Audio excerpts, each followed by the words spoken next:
जंगल का रास्ता खत्म नहीं हो रहा था। दोपहर हो गई थी और सूरज की तपिश अपने चरम पर थी। अर्नव तेजी से आगे बढ़ रहा था। उसकी नजरें सीधे रास्ते पर थीं मानो उसे कोई जल्दी हो। पर पीछे अन्या की हालत खराब होती जा रही थी। उसके पैरों में चोट लगी थी, उसे भूख लग रही थी और उसकी ताकत जवाब दे रही थी। वह सोच रही थी यह आदमी मुझ पर कोई ध्यान क्यों नहीं दे रहा है? क्या मैं उसके लिए बोझ हूं? अन्या के पैर लड़खड़ा गए और वह एक पैर के नीचे बैठ गई। उसके हाथ कांप रहे थे और उसकी सांसें अनियमित थीं। पर अर्नव ने पीछे मुड़कर नहीं देखा। वह आगे बढ़ता रहा जैसे उसे अन्या की परवाह ही न हो। थोड़ी दूर जाने के बाद उसे अचानक याद आया अन्या को तो भूख लगी होगी। वह रुका और पीछे मुड़ा तो उसने देखा कि अन्या बहुत पीछे रह गई थी। वह एक पेड़ के नीचे बैठी थी, उसका चेहरा पीला पड़ गया था और वह उठने की कोशिश कर रही थी पर नहीं उठ पा रही थी। अर्नव ने अपना सिर हिलाया इसका कुछ नहीं हो सकता। पर उसकी आंखें सिकुड़ गईं जब उसने अन्या के पैर को देखा तो उसे उस पर एक अजीब सा कीड़ा चिपका हुआ दिखा। वह धीरे धीरे उसकी त्वचा में चिपक रहा था और उसके आसपास का हिस्सा सुन्न हो रहा था। अर्नव का दिल धड़क उठा यह तो कोई साधारण कीड़ा नहीं है। अगर इसने पूरा जहर फैला दिया तो अन्या को पैरालिसिस हो सकता है। पर उसने अन्या को कुछ नहीं बताया क्योंकि अगर वह पैनिक हो गई तो और बुरा हो सकता था। अर्नव ने अन्या को संभाला और जैसे ही वह आगे बढ़ने लगा उसकी नज़र अन्या के पैर पर पड़ी। एक अजीब सा कीड़ा उसकी पिंडली से चिपका हुआ था और धीरे धीरे उसका शरीर उसके अंदर समा रहा था। अर्नव की आंखें सिकुड़ गई यह तो एक जहरीला कीड़ा है। अगर यह और अंदर गया तो अन्या को पूरी तरह लकवा मार सकता है। उसने सोचा अगर मैंने अन्या को यह बताया तो वह पैनिक कर सकती है और भी बुरा हो सकता है। उसने गहरी सांस ली और धीरे धीरे अपना पैर आगे बढ़ाया जैसे वह अन्या को कुछ बताने वाला हो। उसने अन्या का हाथ पकड़ा और उसे संतुलन देने की कोशिश की अन्या, तुम ठीक हो? मुझे तुम्हारा पैर चेक करना है। अन्या ने घबराते हुए कहा क्या हुआ? अर्नव ने उसे झटका नहीं दिया बल्कि बहुत ही शांत आवाज में कहा बस एक छोटा सा कीड़ा है, मैं निकाल देता हूं। कीड़ा निकालना और अन्या का दर्द। अर्नव ने अन्या को अपने पास खींचा और धीरे धीरे उसके पैर पर हाथ रखा अगर दर्द हो तो मुझे काट लेना। अन्या ने बच्चे की तरह सिर हिलाया ठीक है। अर्नव ने अपनी उंगलियों से उस कीड़े को पकड़ा और एक झटके में उसे बाहर निकाला। अन्या चीख उठी आह! उसने झटके से अर्नव के सीने को काटा बहुत जोर से जैसे कोई बच्चा दर्द सहन नहीं कर पा रहा हो और उसके आंसू बह निकले बहुत दर्द हो रहा है। अर्नव को दर्द हुआ पर उसने अन्या को छोड़ा नहीं। उसने उसे अपनी बाहों में भर लिया और उसे धीरे धीरे झुलाने लगा चुप रहो अन्या, अब दर्द नहीं होगा। उसके शरीर को हिलाकर उसे शांत करने की कोशिश करने लगा। अन्या का पूरा शरीर कांप रहा था जोर जोर से जैसे उसे बुखार हो। अर्नव ने उसे और कसकर पकड़ा मैं हूं न, डरो मत। अर्नव ने नदी के पास से कड़वी जड़ी बूटियां लाईं जो उस इलाके में पाई जाती थीं और जहर को बेअसर करने का काम करती थीं। उसने उन्हें अन्या के सामने रखा यह दवा है, इसे खाओ। अन्या ने उन्हें देखा और उसका चेहरा बिगड़ गया यह तो बहुत कड़वी लग रही है। अर्नव ने जोर देकर कहा खाओ अन्या, यह तुम्हारी जान बचाएगी। अन्या ने उसे देखा और एक मुस्कान के साथ बोली मुझसे नहीं खाया जाता। और उसने एक पत्ती उठाकर मुंह में डाली पर जैसे ही उसका स्वाद आया उसने तुरंत थूक दिया बहुत कड़वा है, मैं नहीं खाऊंगी। अर्नव का धैर्य टूटने लगा अन्या, अगर तुमने नहीं खाया तो जहर तुम्हारे पूरे शरीर में फैल सकता है और फिर मैं तुम्हें बचा नहीं पाऊंगा। पर अन्या ने उसकी बात नहीं मानी तो मरने दो, मुझसे यह कड़वी चीज नहीं खाई जाती। अर्नव ने गहरी सांस ली अब मैं तुम्हें जबरदस्ती खिलाऊंगा। अर्नव का निर्णय और जबरदस्ती। अर्नव ने एक रुमाल को अन्या के पैर पर बांधा ताकि जहर और न फैले और फिर उसने सारी कड़वी पत्तियां अपने मुंह में चबा लीं। अन्या ने उसे देखा और उसे कुछ समझ नहीं आया। तुम क्या कर रहे हो? पर इससे पहले कि वह कुछ और कहती, अर्नव ने उसे अपनी बाहों में भर लिया और उसके मुंह को अपने मुंह से ढक लिया। उसने अपनी जीभ से अन्या के दांत खोले और चबाई हुई दवा को उसके मुंह में डाल दिया। निगलो अन्या। पर अन्या ने मना कर दिया, वह उसे निगलने को तैयार नहीं थी। अर्नव ने उसकी कमर को जोर से दबाया। निगलो। उसने अन्या की पीठ पर थपथपाया और उसके मुंह को बंद रखा ताकि वह निगलने के अलावा कुछ न कर सके। अन्या ने उसे मारने की कोशिश की। उसके छोटे छोटे हाथ अर्नव के कंधों पर पड़े, पर अर्नव ने उसे छोड़ा नहीं। अन्या ने अपनी आंखों में आंसू लिए उसे देखा, पर अर्नव ने मुस्कुराते हुए कहा, जब तक तुम सारी दवा निगल नहीं लोगी तब तक मैं तुम्हें नहीं छोड़ूंगा। और उसने तब तक अपना मुंह नहीं हटाया जब तक अन्या ने सारी कड़वी दवा निगल नहीं ली। सॉरी अन्या, मुझे यह करना है। उसने अपनी जीभ से अन्या के दांतों को खोला और धीरे धीरे उस पेस्ट को उसके मुंह में डाला। अन्या ने उसे धकेलने की कोशिश की, पर अर्नव का हाथ उसके सिर पर था। निगलो अन्या, यह तुम्हारी जान बचाएगा। अन्या ने उसे धकेलने के लिए हाथ पैर मारे, पर अर्नव ने उसे पकड़ रखा था। अगर तुमने यह नहीं पिया तो मैं तुम्हें तब तक नहीं छोड़ूंगा जब तक तुम पूरी दवा नहीं पी लेती। अन्या ने उसे बिल्ली की तरह नाखूनों से खरोंचा और पीठ पर मारा। मुझे छोड़ो। पर अर्नव ने मुस्कुराते हुए उसे और कसकर पकड़ा। जब तक तुम सारी दवा नहीं पी लेती तब तक नहीं छोड़ूंगा। और वह उसी तरह उसे पकड़े रहा। अन्या की सांसें तेज थीं और वह बेबस थी। आखिरकार उसने धीरे धीरे उसे निगल लिया, सारी दवा, पूरी जड़ी बूटी। जब उसने उसे पी लिया तो अर्नव ने धीरे धीरे उसे छोड़ा और उसके माथे पर एक हल्का चुम्मा दिया। बहुत अच्छा अन्या, तुमने मेरी बात मानी। अन्या का गुस्सा और फिर सुकून। अन्या ने अपनी सांसें संभालीं, उसका चेहरा गुस्से से लाल था। तुमने मुझे जबरदस्ती दवा पिलाई। तुम बहुत बदतमीज हो। उसने गुस्से में अर्नव के कंधे पर अपनी छोटी छोटी मुट्ठियों से मारा। मैं तुम्हें नहीं छोड़ूंगी। पर अर्नव ने मुस्कुराते हुए उसका हाथ पकड़ा। अन्या, तुम्हारा गुस्सा बहुत प्यारा है, पर दवा का असर हो रहा है, तुम सो जाओ। अन्या ने कुछ कहना चाहा, पर उसकी पलकें भारी हो रही थीं, दवा का असर हो रहा था। उसने अर्नव की तरफ देखा और धीरे धीरे उसकी बाहों में गिर गई, जैसे उसका शरीर अब उसे संभाल नहीं पा रहा हो। अर्नव ने उसे अपनी बाहों में भर लिया। अब सो जाओ अन्या, मैं तुम्हारे साथ हूं। और अन्या ने उसके सीने पर सिर रखा और आंखें बंद कर लीं। उसकी सांसें धीमी थीं और वह सो गई अर्नव के सीने पर, जैसे उसका सहारा हो। जंगल से निकलकर अर्नव ने अन्या को अपनी बाहों में उठाया और जल्दी जल्दी अस्पताल की तरफ बढ़ा। उसका शरीर अब शांत था और उसकी सांसें नियमित थीं, दवा ने काम कर दिया था। उसने उसे अस्पताल के बिस्तर पर लिटाया और डॉक्टर से कहा, इस लड़की को जंगल में कीड़े ने काटा था। मैंने उसे दवा दे दी है, पर एक बार चेक कर ले। डॉक्टर ने अन्या को चेक किया। यह ठीक है, जहर का असर कम हो गया है, कुछ दिन आराम करेगी तो पूरी तरह ठीक हो जाएगी। अर्नव ने राहत की सांस ली और अन्या के बिस्तर के पास बैठ गया। तुम ठीक हो जाओगी अन्या, मैं तुम्हें छोड़कर नहीं जा रहा। पर जब सुबह हुई तो अर्नव को पता चला कि खन्ना परिवार के लोग अस्पताल पहुंच रहे हैं।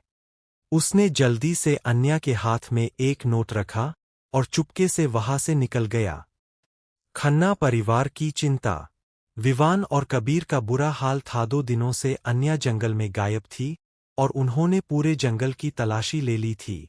कबीर ने सारे जंगल को छान मारा था और विवान ने 35 से ज्यादा सुरक्षाकर्मियों को तैनात किया था, जिन्हें अन्या की सुरक्षा के लिए भेजा गया था, पर कोई फायदा नहीं हुआ। उनकी चिंता 7वें आसमान पर थी जब उन्हें अस्पताल से फोन आया। अन्या मिल गई है, वह अस्पताल में है।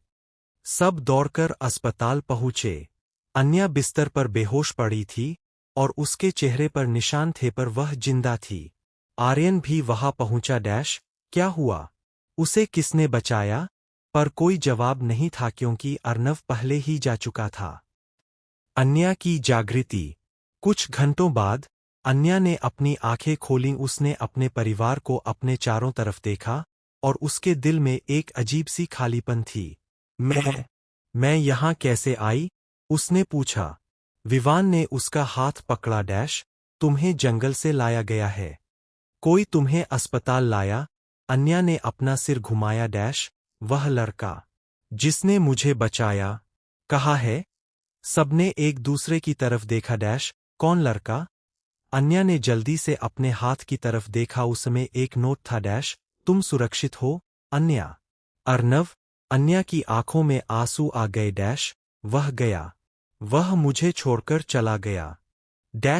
रात हो गई और अन्या अस्पताल के कमरे में अकेली थी। उसने अपने हाथ में अर्नव का नोट पकड़ा था। तुम सुरक्षित हो, अन्या। उसने फुसफुसाया।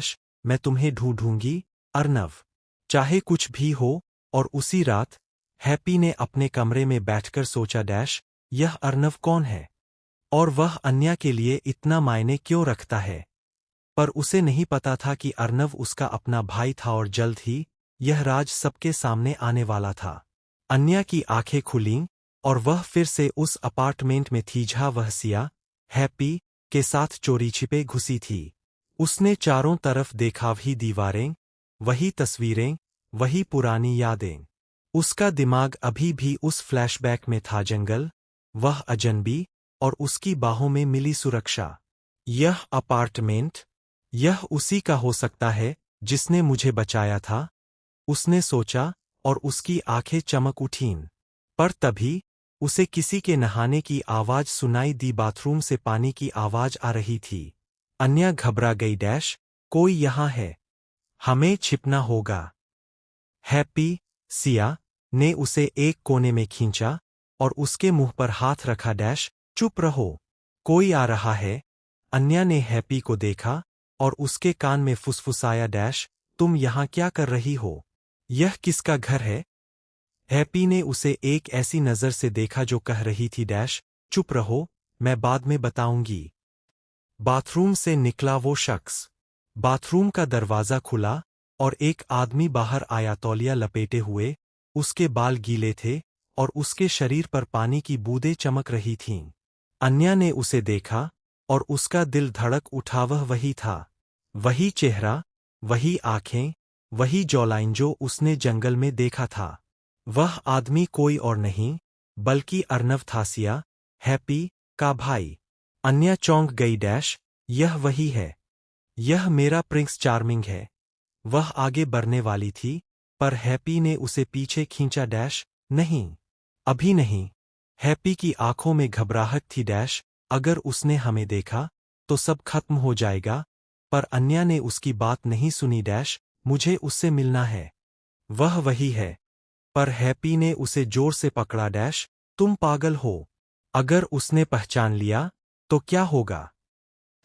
फ्लैशबैक खत्म हो गया था और अन्या अपनी ही दुनिया में वापस आ गई थी। उस अपार्टमेंट में जहां वह हैप्पी, सिया के साथ चोरी छिपे घुसी थी। उसकी आंखों के सामने अब भी अर्नव का चेहरा था। जंगल का वो अजनबी जिसने उसकी जान बचाई थी और जिसके बारे में वह सोचना बंद नहीं कर पा रही थी। पर उसका ध्यान तभी टूटा जब उसे याद आया। हम यहाँ क्यों आए थे? हाँ, उस लड़के की तलाश में जो मेरा प्रिंस चार्मिंग है। वह उठकर फिर से बेडरूम की तरफ बढ़ी और तस्वीरों के कॉलाज को देखने लगी। उसकी नजरें उस आदमी की शक्ल पर टिकी थीं जो बिल्कुल अर्नव जैसा था, पर वह पक्का नहीं थी। हैप्पी, सिया की घबराहट। हैप्पी, सिया ने अन्या को तस्वीरों के करीब जाते देखा और उसका दिल धड़कने लगा। नहीं, अगर अन्या को पता चला कि यह मेरे भाई का घर है तो सब खत्म हो जाएगा।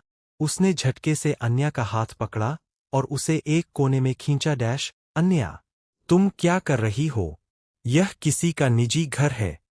हमें यहां से चलना चाहिए। अन्या ने उसे अजीब नजर से देखा। तुम इतनी घबरा क्यों रही हो? मैं तो बस तस्वीरें देख रही हूं। हैप्पी की सांसें तेज हो गई। क्योंकि मुझे डर लगता है। अगर कोई आ गया तो हम मुसीबत में पड़ जाएंगे। अन्या ने हंसते हुए कहा डैश, तुम तो बहुत डरपोक हो, हैप्पी। मैं तो बस अपने प्रिंस चार्मिंग को ढूंढ रही हूं। पर तभी उन्हें बाथरूम की तरफ से आवाज सुनाई दी, पानी की आवाज, और कोई नहा रहा था। अन्या की आंखें चमक उठीं डैश, कोई और है यहां। हैप्पी का चेहरा सफेद पड़ गया डैश, नहीं, हमें यहां से निकलना होगा। पर अन्या ने उसे रोका डैश, चुप रहो, मुझे देखना है कि कौन है। वह धीरे धीरे बाथरूम की तरफ बढ़ी और हैप्पी ने उसे पकड़ने की कोशिश की डैश, अन्या, मत जाओ, कृपया। बाथरूम का दरवाजा और अन्या की जिद। अन्या ने बाथरूम के दरवाजे की तरफ देखा और उसकी आंखों में जिद थी डैश, मुझे पता है कि वह यहां है। वह आगे बढ़ी, पर हैप्पी ने झटके से उसका हाथ पकड़ा और उसे पीछे खींचा डैश, अन्या, सुनो, यह गलत है, हमें यहां से निकलना चाहिए। अन्या ने गुस्से से उसे देखा डैश, तुम मुझे क्यों रोक रही हो? क्या तुम कुछ छिपा रही हो? हैप्पी ने अपनी आंखें फेर ली डैश, नहीं, बस मुझे डर है कि कोई हमें देख लेगा। अन्या ने उसका हाथ छुड़ाया डैश, मुझे तुम पर भरोसा नहीं है, हैप्पी, मैं खुद देखूंगी। और उसने बाथरूम का दरवाजा खोल दिया, पर उसके अंदर कोई नहीं था। बस एक गीला तौलिया और पानी की बूंदें थीं। हैप्पी ने राहत की सांस ली डैश, देखा, कोई नहीं है, अब चलो, यहां से निकलते हैं। पर अन्या को कुछ शक था डैश, तुम सच में बहुत अजीब हो, हैप्पी, मुझे लगता है तुम कुछ छिपा रही हो। हैप्पी ने झटके से सिर हिलाया डैश, नहीं, चलो, अब घर चलते हैं।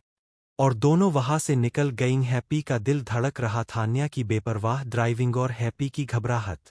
अन्या ने गाड़ी स्टार्ट की और उसके दिमाग में अब भी अर्नव की तस्वीर थी, उसकी शर्ट, जिसे उसने चुरा लिया था, उसके बगल में रखी थी और वह उसकी खुशबू को पागलों की तरह सूंघ रही थी। उसकी शर्ट, उसकी महक, मुझे पागल कर रही है, वह बड़बड़ाई। हैप्पी, सिया ने उसे देखा और उसकी आंखें फैल गई डैश, अन्या, सड़क पर ध्यान दो, गाड़ी तेज चल रही है। पर अन्या ने उसकी बात नहीं सुनी। उसने गाड़ी की रफ्तार और बढ़ा दी जैसे उसे कोई परवाह नहीं थी। हैप्पी ने अपनी आंखें बंद कर ली डैश, आज तो दिन ही खराब है। मैंने इसके साथ आने की हां क्यों कही? मैं कहां फंस गई हूं।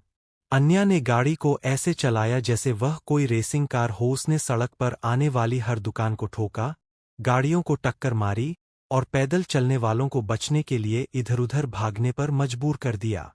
पूरी सड़क पर हड़कंप मच गया, लोग चीख रहे थे, दुकानदार अपनी दुकानों को बचाने की कोशिश कर रहे थे और कुछ तो फर्श पर गिर पड़े थे। हैप्पी ने चीखकर कहा डैश, अन्या, गाड़ी रोको, हम मर जाएंगे। पर अन्या ने उसे एक बार देखा और मुस्कुराई डैश, डरो मत, मुझे उसे ढूंढना है। और उसने गाड़ी और तेज कर दी।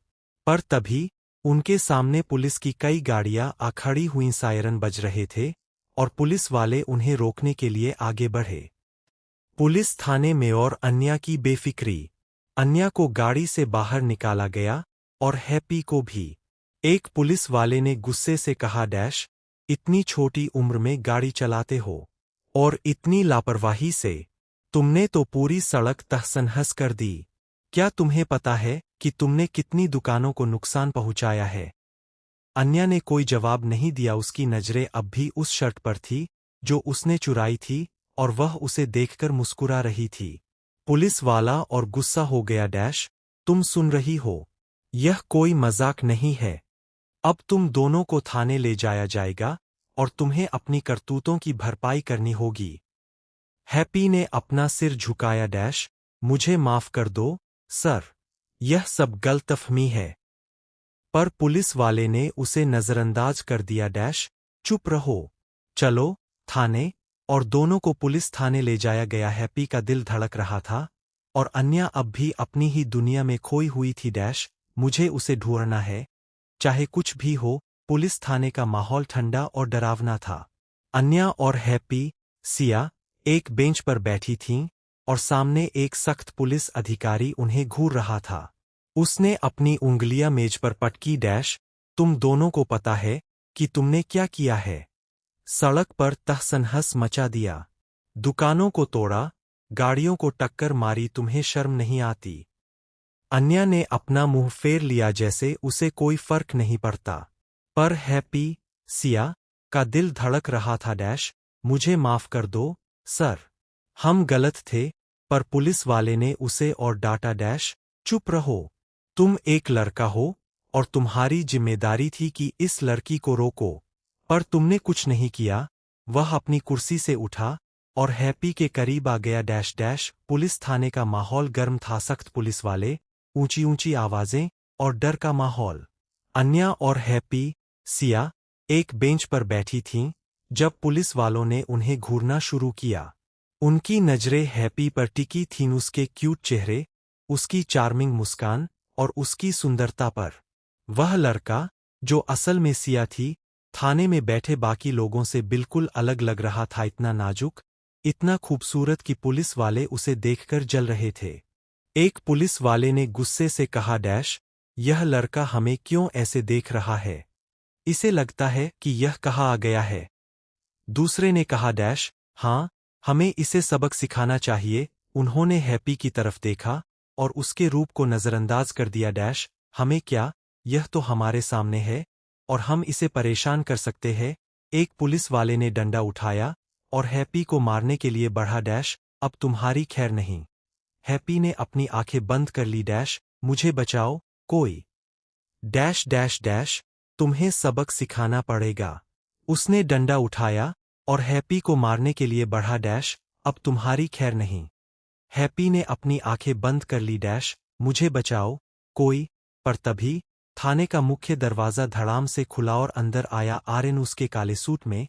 उसके पीछे कबीर, विवेक, काया और मीरास भी उसके साथ थे। उसके चेहरे पर वही डेविल स्माइल थी और उसकी आंखों में आग थी। रुको।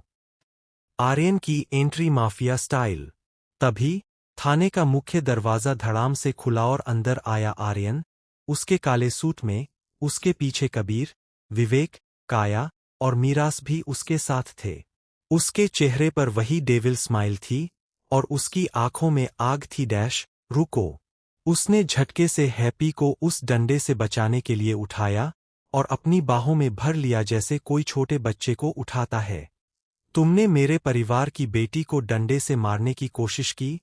उसने पुलिस वाले को ठंडी नजर से देखा। पुलिस वाला पीछे हट गया। सर, यह तो कानून की बात है। आर्यन ने हैप्पी को धीरे से नीचे रखा और पुलिस वाले के करीब आया। कानून? मैं खुद कानून हूं। और अगर तुमने मेरे परिवार के किसी सदस्य को छुआ तो मैं तुम्हारा थाना जला दूंगा, समझे? पुलिस वाला सहम गया। सर, मुझे माफ कर दो। आर्यन ने उसे एक नजर से देखा और फिर मुड़कर हैप्पी और अन्या की तरफ देखा। तुम दोनों ठीक हो? हैप्पी ने डरते डरते सिर हिलाया। हाँ, भैया। आर्यन ने उसके सिर पर हाथ रखा। अब कोई तुम्हें छू नहीं सकता। आर्यन ने हैप्पी को उस डंडे से बचाने के लिए झटके से उसे उठाया और अपनी बाहों में भर लिया जैसे कोई छोटे बच्चे को उठाता है। तुमने मेरे परिवार की इंसान को डंडे से मारने की कोशिश की। उसने पुलिस वाले को ठंडी नजर से देखा। पुलिस वाला पीछे हट गया। सर, यह तो कानून की बात है। आर्यन ने हैप्पी को धीरे से नीचे रखा और पुलिस वाले के करीब आया। कानून? मैं खुद कानून हूं। और अगर तुमने मेरे परिवार के किसी सदस्य को छुआ तो मैं तुम्हारा थाना जला दूंगा, समझे? पुलिस वाला सहम गया। सर, मुझे माफ कर दो। आर्यन ने उसे एक नजर से देखा और फिर मुड़कर हैप्पी और अन्या की तरफ देखा। तुम दोनों ठीक हो? हैप्पी ने डरते डरते सिर हिलाया। हाँ। आर्यन ने उसके सिर पर हाथ रखा। अब कोई तुम्हें छू नहीं सकता। काया और मीरा का साथ। काया ने पुलिस वाले को एक कागज थमाया।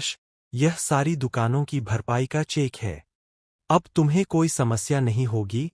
पुलिस वाला राहत की सांस लेकर बोला। ठीक है, सर। आप सब जा सकते हैं। मीरा हैप्पी के पास आई। तुम ठीक हो? हैप्पी ने उसे देखा और उसकी आंखों में आंसू आ गए। दीदी। उसने मीरा को गले लगा लिया जैसे उसे अपनी बहन की सुरक्षा की जरूरत हो। मीरा ने उसे अपनी बाहों में भर लिया। डरो मत, मैं हूं। काया ने अन्या को देखा और उसके कान में फुसफुसाया। अब तुम सावधान रहना अन्या, अगली बार मैं तुम्हें नहीं बचाऊंगी।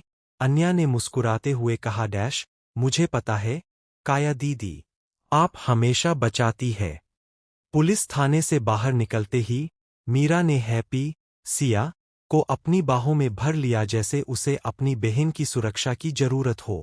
हैप्पी के आंसू बह निकले। दीदी, मुझे बहुत डर लगा, वे लोग मुझे मारने वाले थे। मीरा ने उसे और कसकर पकड़ा। अब डर नहीं, मैं हूं, तुम सुरक्षित हो। हैप्पी ने अपना चेहरा मीरा के कंधे पर छिपा लिया। तुम मेरे साथ हो, यही सबसे जरूरी है। दोनों बहनें एक दूसरे के गले लगी हुई थीं पर इस दृश्य को आर्यन ने देखा और उसके अंदर एक आग जल उठी। आर्यन की जलने एक छोटे बच्चे से भी। आर्यन की आंखें सिकुड़ गईं। उसने देखा कि मीरा हैप्पी को इतने प्यार से गले लगा रही है और उसके दिल में एक अजीब सी जलन पैदा हो गई। यह हैप्पी कोई लड़का है और मेरी बीवी इसे इतने करीब से गले लगा रही है। उसने अपनी मुट्ठी भींची। मुझे यह बिल्कुल सहन नहीं हो रहा। वह आगे बढ़ा और मीरा को अलग करने की कोशिश की। मीरा, बस करो, इसे जाने दो। पर मीरा ने उसकी बात नहीं सुनी। आर्यन, यह हैप्पी है। मीर बहन, मेरा। वह सिया कहने वाली थी पर उसे याद आया कि हैप्पी का असली रूप सिया है और आर्यन को अभी इसके बारे में पता नहीं है। वह चुप हो गई और हैप्पी को छोड़कर पीछे हट गई। कुछ नहीं, बस वह डर गई थी। आर्यन की आंखें हैप्पी, सिया और मीरा पर टिकी थीं। वे दोनों गले लगी हुई थीं और मीरा हैप्पी के बालों को सहला रही थी। आर्यन का दिल जल रहा था। यह क्या है? मेरी बीवी इस लड़के को इतने प्यार से क्यों गले लगा रही है? क्या उसे पता नहीं है कि यह एक लड़का है? लड़कियां लड़कों को इतने करीब से नहीं गले लगातीं। उसने अपनी मुट्ठी भींची। मुझे इसकी पनिशमेंट देनी होगी। वह आगे बढ़ा और मीरा को हैप्पी से अलग करने की कोशिश की। मीरा, बस करो, यह कोई लड़का है और तुम इसे इतने करीब से क्यों गले लगा रही हो? मीरा ने उसे देखा। आर्यन, यह हैप्पी है। पर आर्यन को यह बात अजीब लगी। तुम उसे इतने प्यार से क्यों गले लगा रही हो? क्या तुम उससे प्यार करती हो? मीरा ने झटके से सिर हिलाया। नहीं, वह तो बस। हैप्पी ने बीच में कहा। भैया, मैं तो बस भाभी का भाई हूं। आर्यन ने हैप्पी को देखा। भाई, अगर तुम सच में उसके भाई हो तो कोई समस्या नहीं, पर अगर तुम्हारे कोई और इरादे हैं। उसकी आवाज में एक चेतावनी थी। तो मैं तुम्हें बख्शूंगा नहीं। खाना खाने के बाद सब अपने अपने कमरों में चले गए। आर्यन अपने कमरे में बैठा था। उसका मन बेचैन था। उसकी शादी मीरा से जल्दी होने वाली थी, पर कुछ प्रॉब्लम्स के कारण शादी डिले हो रही थी और वह इस बात से बहुत परेशान था। यह शादी कब होगी? मैं अपनी बीवी से दूर नहीं रह सकता, उसने सोचा। वह उठा और चुपके से मीरा के कमरे की तरफ बढ़ा जैसे हर रात करता था। पर जब उसने दरवाजा खोला तो अंदर अंधेरा था और मीरा वहां नहीं थी। वह कहाँ है? उसने सोचा और कमरे में बैठकर उसका इंतजार करने लगा। पर 2 घंटे बीत गए और मीरा नहीं आई। आर्यन की बेचैनी बढ़ गई। वह कहाँ है? क्या उसे कुछ हो गया? आर्यन की खोज हैप्पी के कमरे तक। आर्यन ने पूरी हवेली में मीरा को खोजना शुरू किया। हर कमरा, हर गलियारा, हर कोना पर वह नहीं मिली। आखिर में उसकी नज़र हैप्पी, सिया के कमरे पर पड़ी। उसने सोचा। नहीं, वह वहां नहीं हो सकती, पर उसने दरवाजा खोलने का फैसला किया। इधर कबीर भी अपने कमरे से निकला। उसकी मंजिल थी हैप्पी, सिया का कमरा। उसे पता था कि हैप्पी असल में सिया है और वह हर रात उसके पास जाता था। आज रात भी मैं उसे छूऊंगा, उसे अपनी बाहों में भरूंगा। वह मुस्कुराया और अंधेरे में गायब हो गया। और मीरा, उसने भी एक प्लान बनाया था। वह आज हैप्पी, सिया के साथ सोना चाहती थी, क्योंकि बहुत दिनों से वे दोनों बहनें साथ नहीं सोई थीं। आज मैं अपनी बहन के साथ सोऊंगी और आर्यन को अकेले रहने दूंगी। वह चुपके से हैप्पी के कमरे में पहुंच गई और उसके बगल में लेट गई। दोनों बहनों ने एक दूसरे को गले लगाया और बातें करने लगीं। आर्यन मीरा के कमरे में पहुंचा, पर वहां कोई नहीं था। उसने सोचा शायद वह देर से आएगी। वह वहां बैठा रहा 1 घंटा, 2 घंटे, पर मीरा नहीं आई। उसका धैर्य टूट गया। यह मीरा कहाँ गई? मुझे उसे ढूंढना होगा। वह उठा और सारे कमरों को चेक करने लगा। पहला कमरा, दूसरा, तीसरा, सब जगह वह गया, पर मीरा नहीं मिली। आखिर में उसके सामने हैप्पी का कमरा था। क्या मीरा यहाँ हो सकती है? उसने सोचा और उसने दरवाज़ा खोला। अंदर अंधेरा था, पर उसे बिस्तर पर 2 परछाइयाँ दिखाई दीं। एक परछाई थी हैप्पी की और दूसरी मीरा की। मीरा की अंगूठी, एंगेजमेंट रिंग, अंधेरे में चमक रही थी, जिससे उसकी पहचान हो रही थी। आर्यन की आंखें आग बन गई। यह मेरी बीवी इस लड़के के साथ सो रही है। उसने गुस्से में हैप्पी का हाथ पकड़ा और उसे झटके से बिस्तर से उठा लिया। तुमने मेरी बीवी को अपने साथ सुलाया। आर्यन ने हैप्पी, सिया को अपने एक हाथ से उठा लिया, जैसे कोई खिलौना उठाता है। उसका गुस्सा 7वें आसमान पर था। तू मेरी बीवी के साथ सो रहा था। तू क्या समझता है खुद को? हैप्पी उसकी पकड़ में फंसी हुई थी और उसके पैर जमीन से 2 फीट ऊपर थे। वह एक काते पतंग की तरह लटक रही थी। उसकी आंखों में डर था और वह बोल नहीं पा रही थी। जीजू, मैं कुछ नहीं कर सकती। मीरा ने उसे छोड़ने की कोशिश की, पर आर्यन का हाथ लोहे की तरह था। आर्यन, उसे छोड़ो, वह मेरा। पर आर्यन ने उसकी बात नहीं सुनी। वह हैप्पी को लेकर बालकनी की तरफ बढ़ा। मैं इस लड़के को नीचे फेंक दूंगा और तब तुम्हें पता चलेगा कि मुझसे छिपाना क्या होता है। तभी कबीर की एंट्री हुई। भैया, रुको। उसने आर्यन का हाथ पकड़ा। यह हैप्पी कोई लड़का नहीं है। यह पर वह पूरी बात नहीं कह पाया, क्योंकि आर्यन ने उसे एक ओर धकेल दिया। चुप रहो, मैं खुद जांच करूंगा। और उसने हैप्पी को बालकनी के किनारे ले जाने की कोशिश की। मीरा की चीख और सिया का सच। मीरा ने जोर से चीखा। आर्यन, रुक। वह कोई लड़का नहीं है, वह मेरी बहन है। सिया है। उसकी आवाज कांप रही थी और उसकी आंखों में आंसू थे। अगर तुमने उसे नीचे फेंका तो मैं तुम्हें कभी माफ नहीं करूंगी। आर्यन रुका। उसकी आंखें सिकुड़ गई। तुम क्या कह रही हो? पर मीरा ने कोई जवाब नहीं दिया। वह झटके से हैप्पी के पास गई और उसकी मूंछें और पगड़ी निकाल दी एक झटके में। हैप्पी के लंबे, काले बाल बिखर गए और उसका असली चेहरा सामने आ गया। वह सिया थी, एक लड़की। आर्यन की आंखें फैल गई। यह क्या है? हैप्पी लड़की है। सिया ने डरते डरते अपना सिर उठाया। मुझे माफ कर दो भैया, मैंने आपसे झूठ बोला। मैं सिया हूँ, मीरा की बहन। मैंने अपनी पहचान इसलिए छिपाई क्योंकि मैं डरती थी कि कहीं मुझे पहचान न लिया जाए। उसकी आंखों से आंसू बह निकले। पर मैंने कभी किसी को धोखा नहीं दिया। मैं बस अपनी बहन के करीब रहना चाहती थी। आर्यन का सदमा और सबका सन्नाटा। आर्यन वहीं खड़ा रह गया। उसके हाथों से हैप्पी का हाथ छूट गया। वह हैप्पी, सिया को एक अलग नजर से देख रहा था। तुम सिया हो, मीरा की बहन? उसने मीरा की तरफ देखा। तुमने मुझसे यह क्यों नहीं बताया? मीरा ने अपनी आंखें नीची कर ली। मुझे डर था कि तुम समझ नहीं पाओगे। आर्यन ने गहरी सांस ली।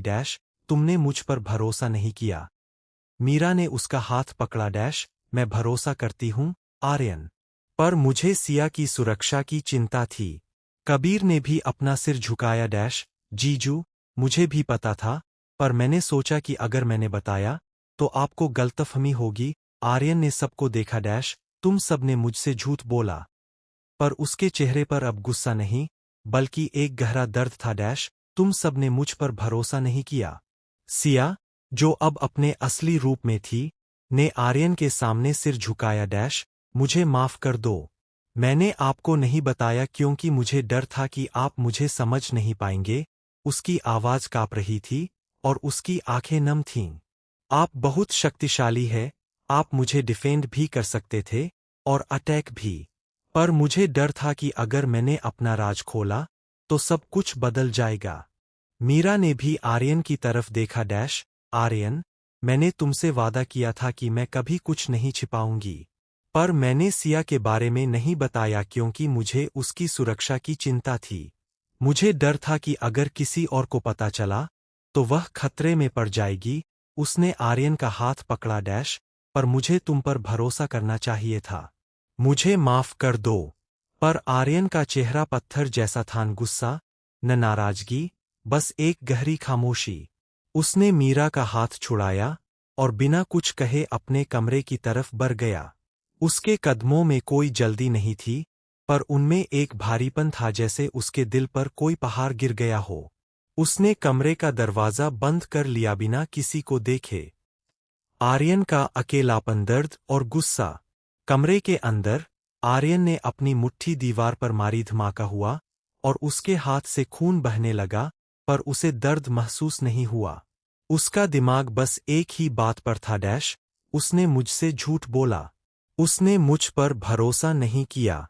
वह खिड़की के पास खड़ा हो गया और बाहर अंधेरे को देखने लगा। मैंने उसे कभी नहीं धोखा दिया। मैंने उसके लिए अपनी जान भी दी होती, पर उसने मुझसे सच छिपाया।